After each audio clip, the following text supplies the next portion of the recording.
If you are a healthcare provider with your own practice, do you know if your revenue cycle is healthy or if it's at risk of flatlining?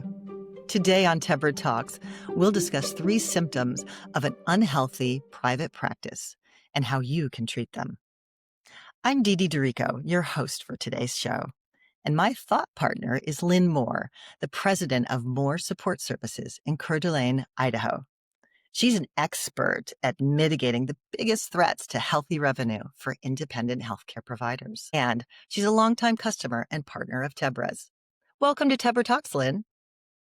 Thank you. Thanks for having me today. We're super excited to get into the thorny stuff. I had the opportunity to meet Lynn a couple of months ago and asked her for her long career in billing and revenue cycle management of what she enjoys most, what keeps her coming back. And she told me at the time, and maybe it's changed, so we'll see today, the hardest problems, the thorniest problems, those are the ones I like to take on. That's the kind of partner you certainly want in your corner.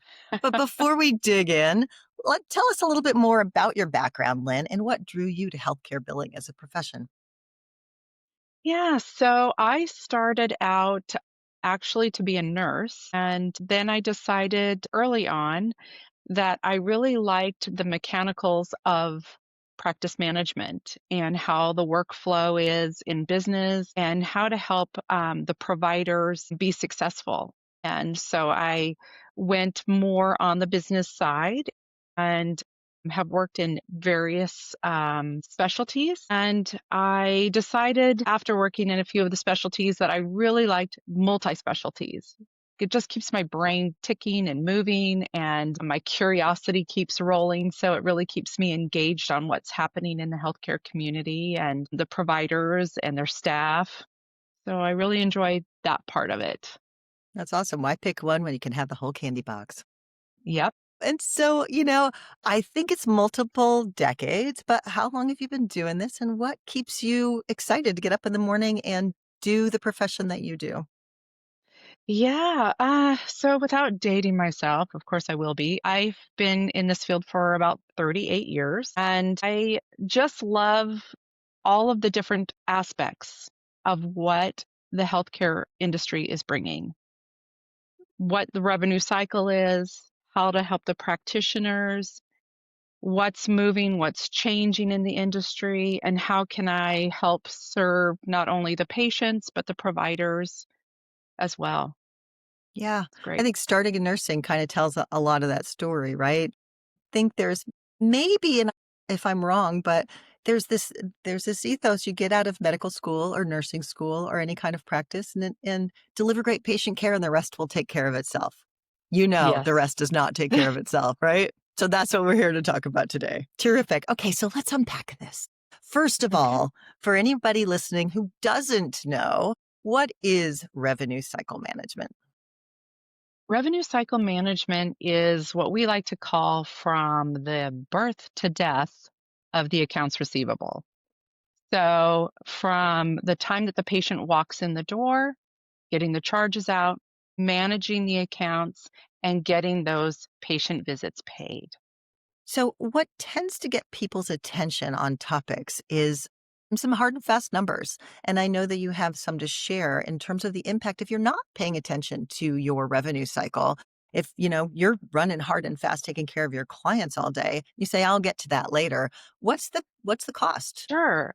So, 30% of new practices will most likely fail if they're not paying attention to their accounts receivable. And it's really important when you set up your business that you set those parameters of what you need to make on a monthly basis that will cover all of your expenses, plus, of course, your own payroll, so you can get paid too. But we have come across quite a few businesses that get started with those unrealistic expectations. They don't watch their accounts receivable.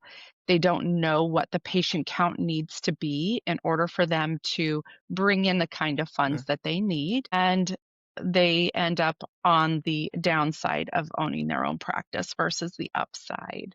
mm. So we've had an occasion where we had a practice that was a small business and they were not watching their accounts receivable. And pretty quickly they went downhill. So we came in and revamped their processes, showed them how they can monitor what they're doing, and they turned around very quickly. Thank you for the real examples behind the money, is important. If we're starting to raise your blood pressure a little bit as you're listening to this, fear not. Mhm. When she talks about things going downhill, it's like, what do those warning signs look like? Which is exactly what our topic is for today. So let's dig in and let's talk about the three biggest issues to watch for, and then we'll talk in a little bit more depth on each one of them. What are the red flags, Lynn? Sure. The first red flag is the unpredictability of your accounts receivable. The second one would be your increase on your claim denials. And the third one would be administrative chaos. Okay, so let's dig in. Let's talk about the first one, that unpredictable account receivables. What does it look like? Well, your accounts receivable should really look like 1.5 to 2 months of accounts receivable on your books. And what that means is you are billing out 30,000 every month. You should have about 45 to maybe 60 at the most out on your accounts receivable, meaning monies that are owed to you Okay. from your payer sources. And when you have unpredictable accounts receivable, there's a lot of different factors that you need to look at. Of course, are your charges going out? Are you charging appropriately? Do you have a lot of denials coming in? How are your denials getting worked? What is the timeline of getting those back out the door if they're denied? And what are your insurance carriers reimbursing you for those charges?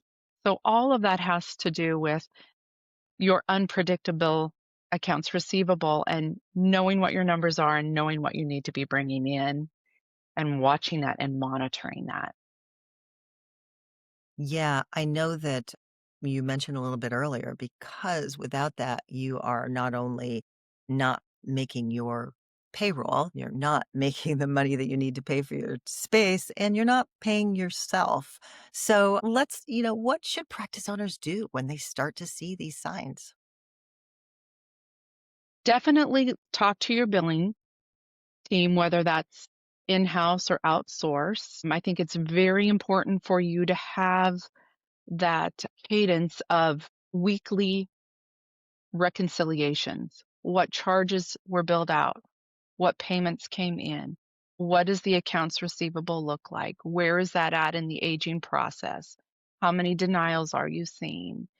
And then making sure that your billing team reports back to you on anything that your providers are doing um, that could be improved on to help that accounts receivable stay healthy. What payers are not paying? And if that payer isn't paying, why is it not paying? What is happening?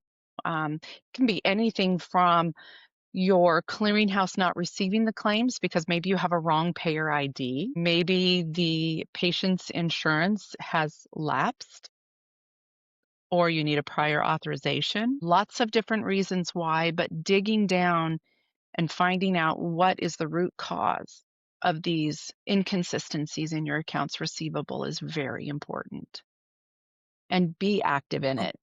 Yeah, don't let it sit, because it will Yes. continue to erode. So one of the things that you mentioned in here that I think is worth reviewing, Lynn, is the idea that providers might not be capturing what they need to in order to make sure that that account receivable comes in. Can you talk to me a little bit about the note-taking part of this equation for the medical professionals who are keeping track of what they're doing with their patients? Yes, thank you. That's a really good question. So in Tebra, we have lots of templates that are set up that will help providers dictate and capture everything that has happened in that patient visit. So whether it be that the patient comes in and they have labs that need to be reviewed, x-rays that need to be reviewed, x-rays that need to be ordered, pharmacy prescriptions that need to be made, all of the things that need to tell the story of what's happening with that patient for that visit. need to be appropriately documented in their EMR and include the time spent as well as what the plan of care is and have that flow through in what their charges are. That's helpful. So these are all things that lead up to maybe everybody's biggest headache, which is increased insurance claim denials. Let's talk a little bit about what that is. What are the warning signs and what should practice owners do when they see them? Yes, good questions. I wanted to kind of preface this ahead of time by saying that I know that having staff is very expensive. But I think where you really need to watch where your wise monies are spent is having a certified coder review the chart note before the claims go out the door, just to make sure that you are being compliant, that there are no charges missing, that appropriate modifiers are attached when needed, and making sure that, like when you give injections, that you have the NDC numbers, which are the national drug codes, and the quantity if there's waste on the drugs, things like that. It's very important that you have a certified coder looking over all of that documents before they go out the door. That will help with probably 70% of your denials. Great. And do those codes change just out of curiosity? Is that something you constantly have to be vigilant about, or are they pretty static? Yeah, most are pretty static, but they Okay. do add diagnosis codes very frequently because they want to make sure for statistical reasons that you're using the most specific code to describe what is happening with the patient. Got it. And then also every October codes change, they add some of them, they have temporary codes that they make permanent codes. So it's really important that you watch those as well. And if you are a specialist, you want to make sure that your insurance carriers have your codes on the panel that you serve so that your codes will not come out as unspecified or not a covered code. That will help you with denials as well, just to make sure that when your claim goes out, there's going to be no problems. Yeah. Wow. It's already making my head spin. So, is there, so the coder, I think, is like a message I hear loud and clear. And the little things like, oh, Yes. October, they update them. Okay. Is that because we're getting ready for annual insurance updates at the end of the year? Yes. Okay. All right. So is there anything else on increased insurance claim denials as a general topic? Because Hmm. I think they are increasing. I know you and I talked a little bit about this. Other pieces beyond make sure you have a good coder and you're getting it in the system right with all the levels of specificity you just talked about that we need to discuss here. There are many reasons, of course, that an insurance claim may deny. Do they need chart notes? Is it a motor vehicle accident? Is it a workers' comp? Those most likely will need chart notes as well as surgeries. Will need probably the operative report. And then also, you want to make sure that your denials don't hit up against maybe some policy issues. So, was there a lapse in coverage for that patient? Are the modifiers on there appropriately? Are they applied appropriately? Are they looking for right side, left side? Was there a procedure done and you're missing that? Are you missing the CLIA waiver? So a lot of different reasons why something denied. And I think it's really important for your billing team to report that at least to your office manager, your administrator, your providers, so that you can all stay on top of what it is that you're seeing. You may not want to see that insurance carrier patient anymore if they have an insurance that is continually denying, Oof, charges and causing you extra work. that's a hard reality. That is a hard reality. So let's talk about the third piece, administrative chaos. And I think that as we talked about this before we came on the podcast today, when your business is unhealthy in this reactive mode, that you're constantly kind of trying to catch the problems before they really get on fire. But what does that feel like? What are some of the things that could be seemingly innocuous examples that could get you down this path where you're ending up being in a reactive mode? Great question.